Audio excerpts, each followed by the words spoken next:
well, I had the non-shadow side of the truck.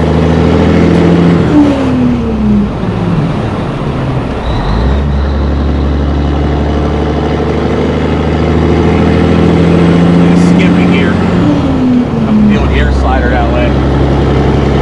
It's slow to come from the high to the low when it's cold. Cold is not an operating temperature. It's obviously not that cold out. Although I did forget my damn hoodie in the pickup. I don't think it's going to be that cold today. It's already getting chilly. Very late September. There's a chill in the air.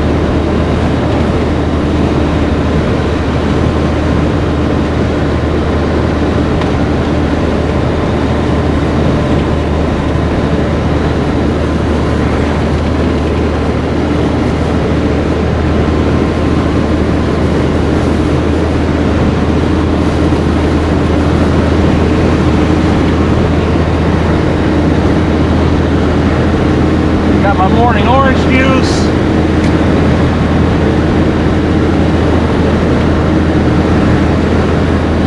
Shake it up.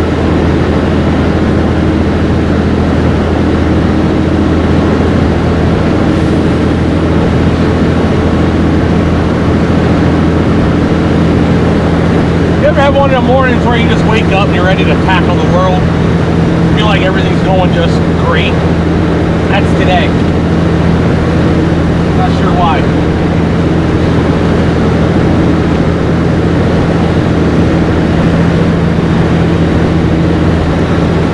Oh, don't get me wrong, I have my downward, straight up depressing days too, don't get me wrong. Some mornings you wake up, you're like, oh, I don't even want to bother today after this. You pick up, you press on, you know.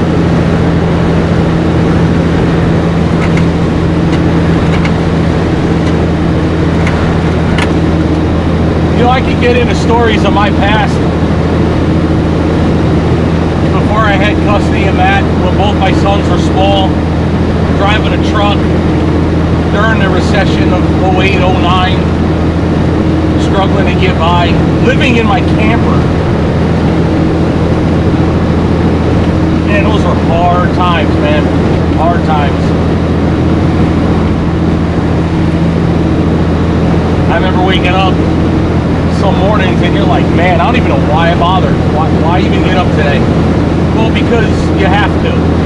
Because you might not win today, but if you can survive today, you live to fight tomorrow. And stack enough of those tomorrows up, you got years down the line. And then something finally breaks. Something you've been working towards for a long time finally happens. One day you sit and think and you come up with an idea you never thought of a year before. And then all of a sudden, boom, that single idea that you execute, that you push through, that you apply in life, all of a sudden, bam, and something changes. Or maybe something you didn't intend to change around you, but you simply live long enough to be around to not execute, what's the word I'm looking for? Capitalize. You simply live long enough to capitalize on that change, to make something better of your life. You never know, the situation changes. My mother used to say to me all the time, you want to make God laugh? Tell him your plans. And that's been so true in my life.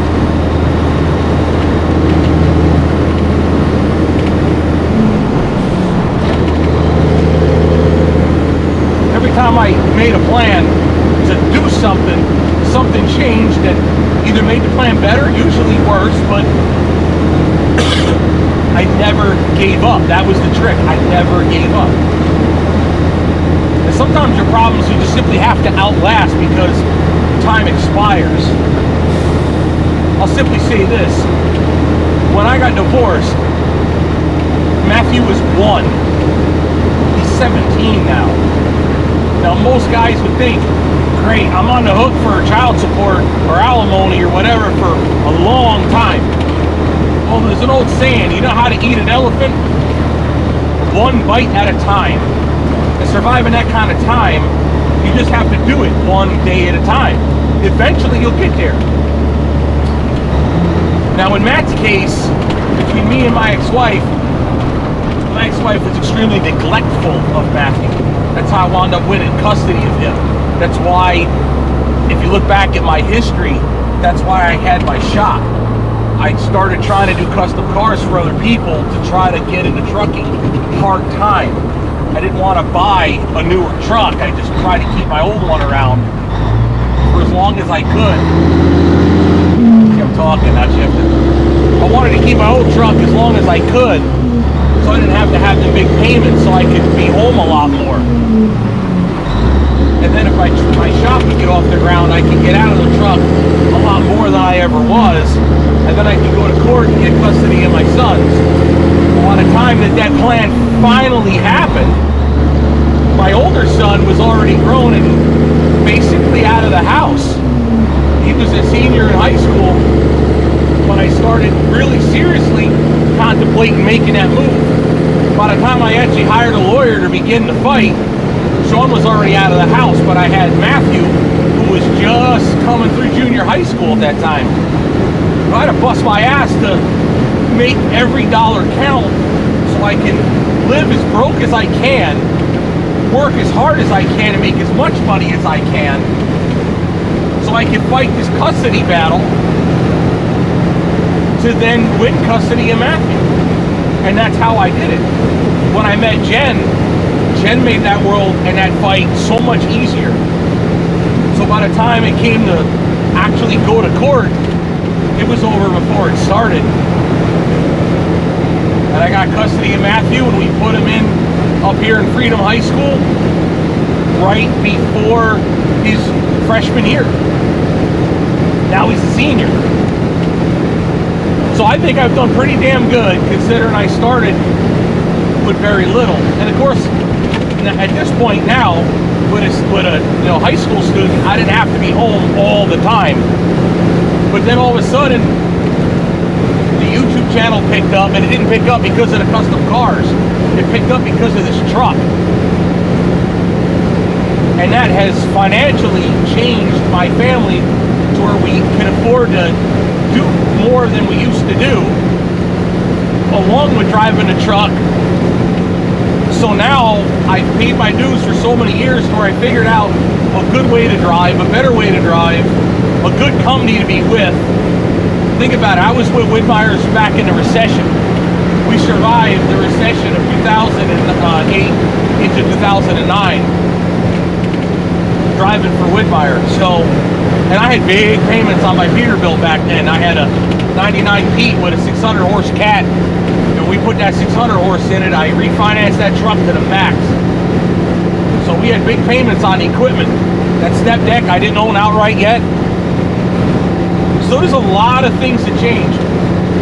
So I guess what I'm trying to tell you is, if you're in a bad spot now, if you're driving truck, not making any money, and I'm not going to make a sales pitch commercial for Whitmire, I'll simply tell you, an owner-operator makes good money here. A company driver makes good money here. By the way, we don't have 100 employees, so if you got fired because of that, then I can tell you where you can work and make some money. One day I'm going to buy another truck and put a driver in it. But I don't even have that truck yet. I know that 352 is not for sale. I might offer the guy that bought it a deal to buy it back, because he has still not taken it or paid me to do anything with it. But that truck is not available. But the point is, if you're in a rough spot, maybe take this opportunity to change something. It was old radio host used to say all the time, sometimes being fired, you guys should know, sometimes being fired is the best thing to happen to you, because it forces you to make a change. And that change, you're obviously always going to try to do better than where you were, but sometimes people are afraid to take that jump, believe me. I had a buddy, 007, his real name is Juan, he's got a 99 Kenworth, big W900, black and red. You know, my first owner-operator attempt, I was with the big star out of Illinois, let's just call him. Dude, I went into bankruptcy. The truck got repossessed. Actually, I voluntarily repossessed it, but I couldn't afford to keep it. Couldn't afford to repair it, maintain it. So my first foray into owner-operator was an absolute straight failure. And I was afraid to get back in the game.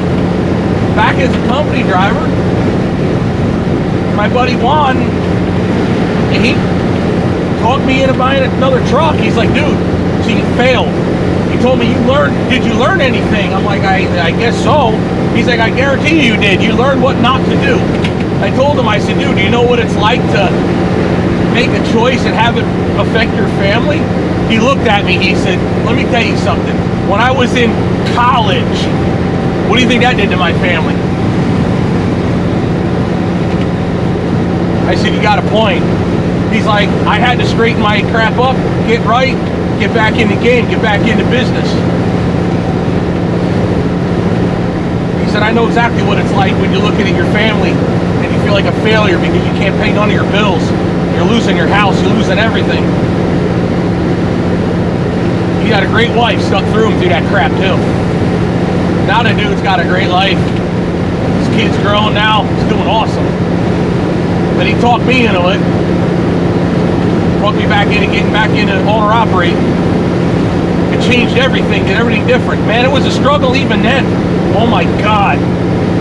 But I don't think my issues were lack of work. My issue was lack of having my family situation under control. It wasn't long after I bought my truck, I wound up divorced.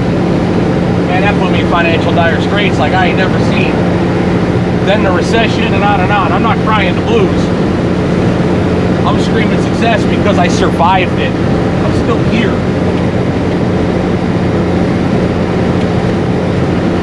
My older son is successful. He's doing good with life.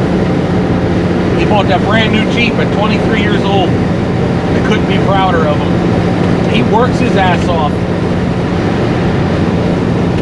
My younger son, Matthew, you see how he works? He puts in the work. He's a teenage son, so naturally Dad is not always his best friend. Dad's a disciplinarian, so he and I have a little bit of an adversarial relationship because I'm his dad. But he knows his dad loves him, would do anything for him, and deep down I know that boy loves me and he's trying real hard. I see it in him. Recently he's been doing a lot better with the discipline. His respect for Jen, his respect for me, his respect for his family, he's been doing a lot better. I've had to take some of his privileges away. That's what a dad does. But he's coming around, he's improving. Why do you think I got him that drift car? His brother gave it to him and I made sure he got it. Take care of it for him. He got his truck because of me. I took care of all that crap for him because he's a good boy. And he works hard. He tries to be a good son, a good grandson, a good stepson.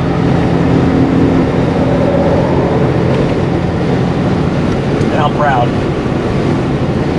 So whatever kind of crap you're going through, other people have gone through it and have gone through worse. I guarantee you, people have had it worse than me. When my worst days, I always thought of my grandparents. Go way back in my videos. Maybe I'll put a link to it. Go way back in my videos. I did a little tribute to my grandfather. I didn't really mean to. Coal miner in Pennsylvania. Mines are closing. And at 52, he got his last check. $7. Now $7 nowadays barely get you a cup of coffee, but $7 in those days was a lot more than it is now. But I don't care. In 52, $7 a week was not enough to raise a family. He had a rebuilt 49 Dodge and drove down the road crooked because it had a bent frame.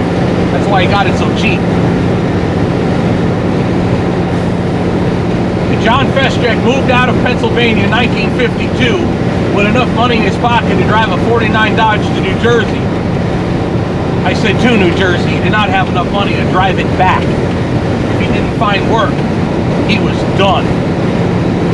But he found work. And he lived in a rooming house while he worked that job. Well, he sent money home to the family in Wilkes-Barre, Pennsylvania.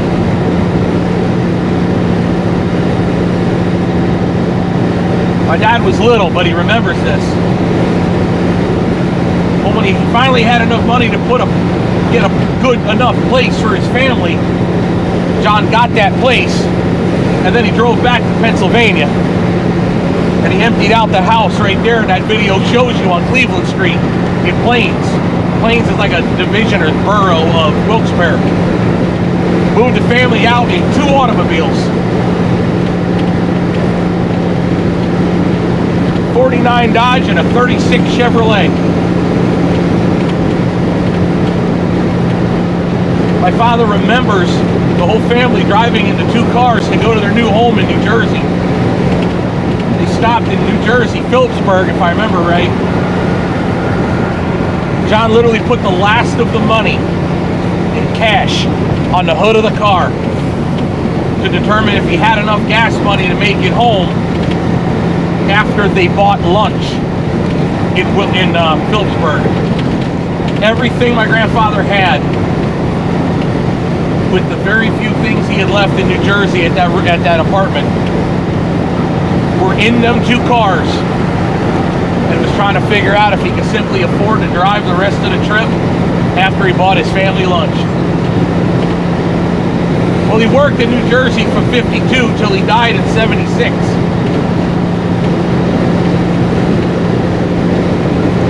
And when he passed away, he lived a pretty good life before that.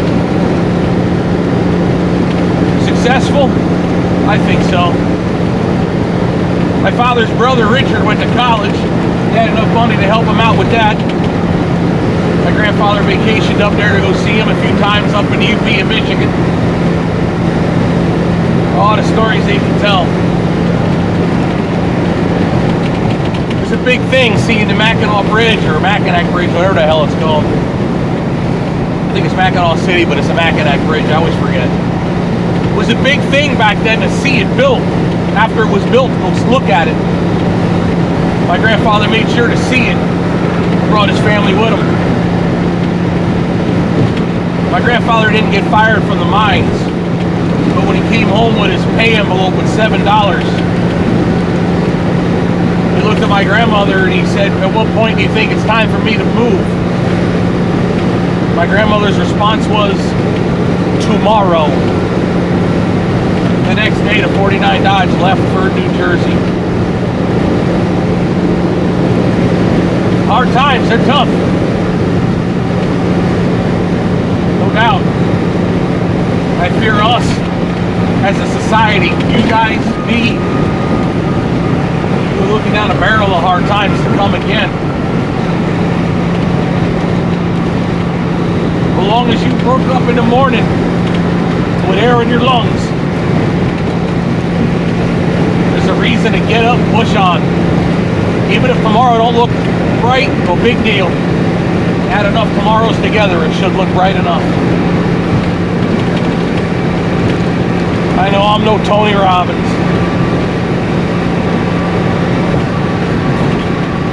Can't afford his fee.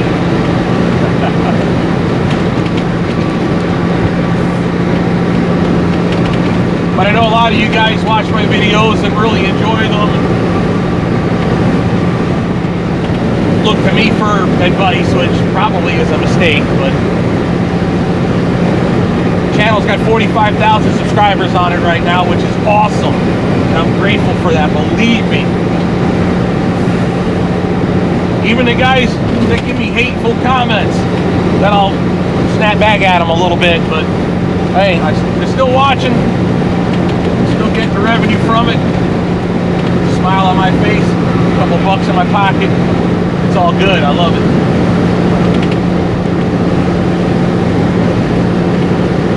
So if you want blue collar advice from a guy that's been there and done that, from a family that has been there and done that more than I've ever thought,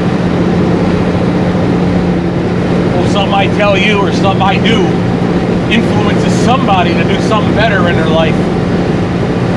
Do you think you want to buy a truck? Okay, think about it. Think about it again. But in the end, you got to know it in your gut, in your heart.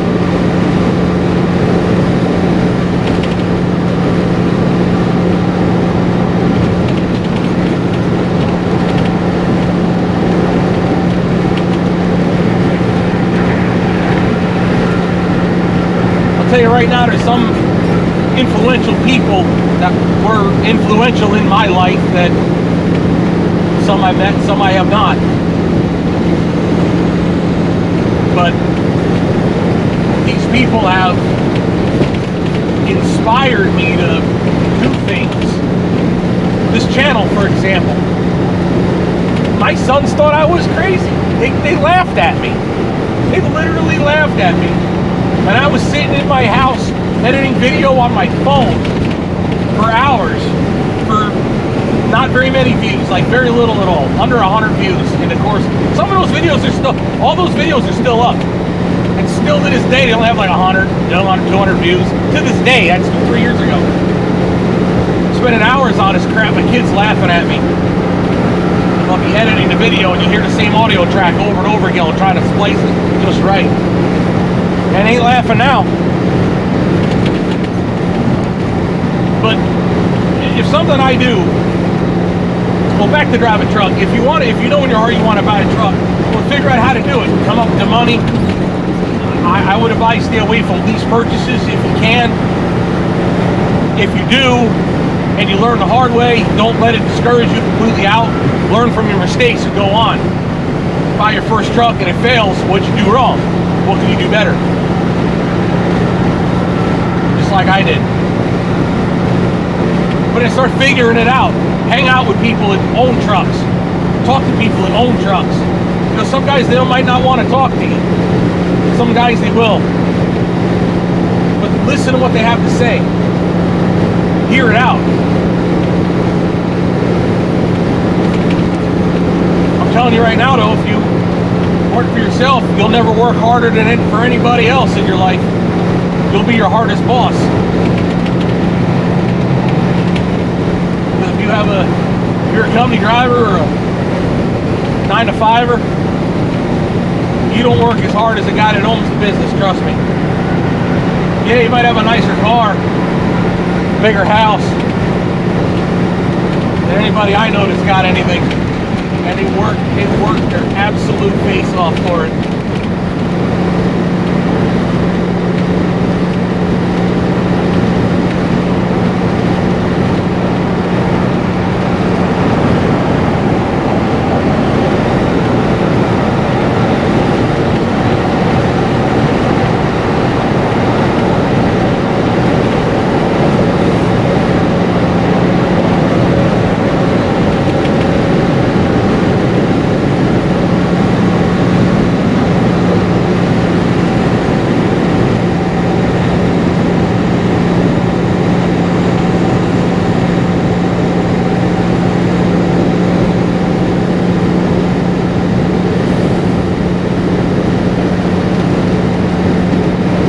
I'll be straight honest with you.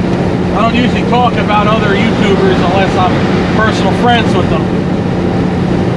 A while back I did a video where I tried to go out to a meet and greet where the Ace Spade Rally was coming through Michigan. It's the closest place they were coming. And I wound up meeting Randy Savage with Savage Garage, and Damon Fryer and Dave Coulter from Daily Driven Exotics.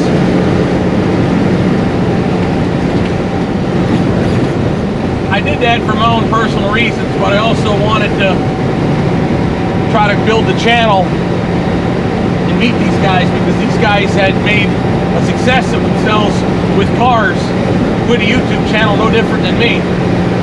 And I talked to Damon. I told him personally that he inspired me to get my channel up. And he told me, and I did see them vlogs, that his earlier vlogs were all done on an iPhone, just like mine were. And now he's one of the leading, if not the biggest, automotive channel out there. Now, I put him in a magazine, and I felt that I should have at least got a thank you for it, but it's neither here nor there. But back before his channel blew up, he did an awesome video. I'll try to put a link in it. It was about principles of success. He talks about how to become successful. First, you have to define what you consider a success. Then you have to figure out what goals you have, what you want to do to get there. And once you do that, start finding other people that have done what you've done. To use the example, if you want to own a Ferrari, talk to people who own Ferraris. How'd they get them? How'd they make the money? And then start looking into that. But at some point, you're going to have to put in the work. So talking is great, but you have to put in the work. Little did I know, I already knew guys that owned, at that point, exotic cars. Yeah, do I have a goal to own an exotic car one day? Absolutely. Who wouldn't? You know, when you have a friend that sold a Huracan to buy a better car, I think he has a Detour now, along with an SLS Mercedes, and my buddy Dave, who has that classic Ferrari, a 348 TS. That's old videos. You'll see them in older videos. But you know, that's the point. I followed that advice. So you know, I talk to Nick. I still communicate with Nick. I'm like, hey, how's things going? And his business and mine are totally different, completely different. But I ask him for advice every now and again. Same with Dave. You know, you got to where you are. How'd you get there? Some of his friends, when he threw his garage parties, some of his friends, I talked to them. I remember one time this dude, I know his name, I don't want to say his name for his privacy. I'm sitting there talking, I'm over there with Matt and Jen, and we're sitting there talking, drinking beer. He's an older gentleman. He asked me, he said, what kind of Ferrari do you own? I looked at him, I said, the Ferrari in my dreams. He just smiled at me and looked. He's like, you don't have one? I go, no. I showed up in that Harley out front. He's like, oh, okay. He looks at me, he goes, you'll own what you want one day.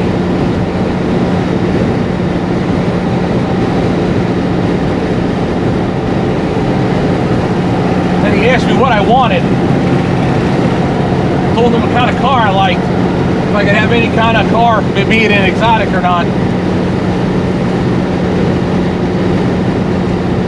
What I know, the different brands and so on. We had a nice conversation about what I would like, how I would like to drive it, what I would like, meaning like, would I drive it, or would I keep her under a cover in the garage and hardly ever take it out, you know. By the time I was done with the conversation, I didn't feel like, oh man, I'm not in a cool club, I don't have a Ferrari. Matter of fact, another guy, older gentleman, I happened to be there at the same time with the Harley. You know, he had hung out and talked with my son Matt, and he knew Jen, and talking to me for a little bit. And then this guy told me what he had and how he earned his money. And I'll simply say this, if you grew up in the 80s and the early 90s watching sports television, you watched TV on this guy's equipment. I'll just leave it at that. This guy owns multiple Ferraris. He bought, I didn't get much video of it, but he bought in 19, he bought a 488 Pista. That's like $500,000 on 4 wheels. It was like the nicest car I've like literally ever seen. Brand spanking new. But he's got multiple vintage Ferraris. And all that man wanted to talk about, in fact, my point was, if you were thinking I was feeling weird because I'm hanging out with people that own these fancy ass cars and I rolled up in a Harley, but this dude that owned all these fancy ass old vintage Ferraris, all he wanted to talk to me about was the Harley. And my son, he didn't want to talk about his Ferraris. He wanted to talk about me, my son's future, and that Harley Davidson I rolled up in.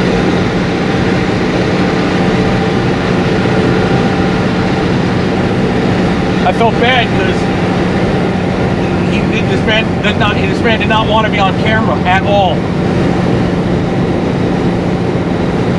But when he sees me and my son, and he sees a highly motivated man, myself, and then my son right behind me, these guys saw a future in that. So that really made me feel great. That really put me in a good spot.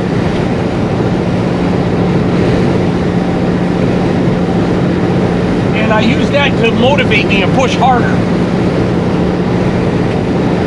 I remember when I bought Jen's Mercedes.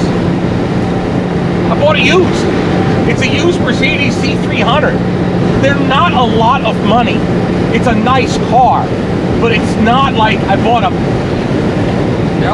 my pickup truck is a lot more money.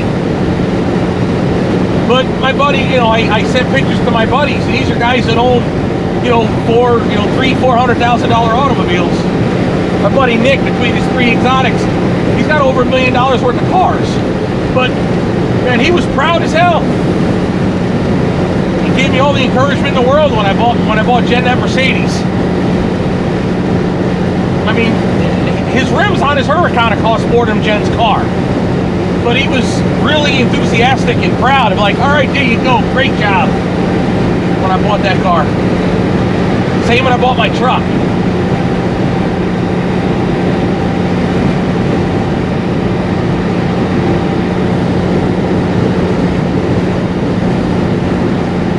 We got goals. What about boat goals? That was an old thing in the channel I kind of have to bring back maybe. Right here, see the boat? Come through here with the little boat before I had the big boat. I gotta fix up the big boat. Goals. Work towards them. You get there. Just gotta bust your ass and make it happen.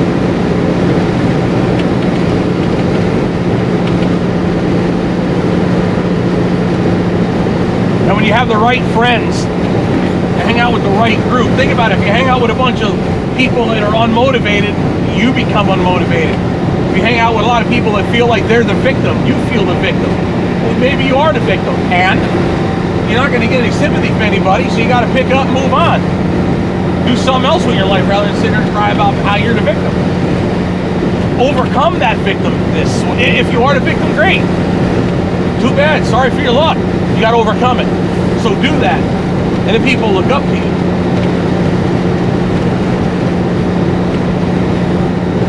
Look at your friend group. Hang out with optimistic people.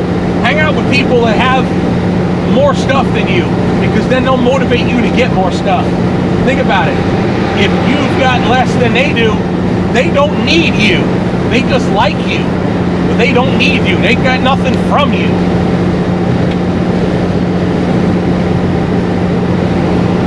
Point is, look at who you hang with. Look at who you listen to. Who influences you? I make videos, talk about, the DOT cops. I bring it up. It's an issue with the truck. I talk about, the troopers in New York risk areas or the DOT inspections and all of that. I bring it up. It's a trucking issue. It's not me crying about it. It is what it is. If they get me doing something I didn't do, well then, oh well. Pay up, move on. You get a fine. Okay, it's only money. Earn more. Like I've never got a ticket. Like I've never gotten in trouble for anything. Oh my God, please. In the old days, when I used to run real hard, oh my God. I used to have a prepaid lawyer plan back in the day. Don't become the victim, but hang out with people that inspire you. Look into people that inspire you to do better. You want to drive an old Peterbilt truck? Okay, good. Go find one, get the money, buy one. Motivate yourself to get, you got to motivate yourself to get that money to do it. Once you do it, then you're there. You got to fix it up, same thing. Motivate yourself to get the money. Want to fix it yourself? Okay, fine. Go get the money. Just don't need as much. However, learn. That's why do you think I do the Truck Shop channel? I'm trying to learn how I do it. Am I a professional diesel mechanic? No. Did I rebuild the engine of this truck? Yes. Did I mess up? Maybe. Some guys will argue I did the protection wrong based on the book that has multiple updates since those days. Well, okay, it was good enough for Caterpillar in '84. It was good enough for today. If it doesn't last as long, well, I guess I lost. Or just didn't win as much. Depends on how you look. Point being, figure it out, find a way.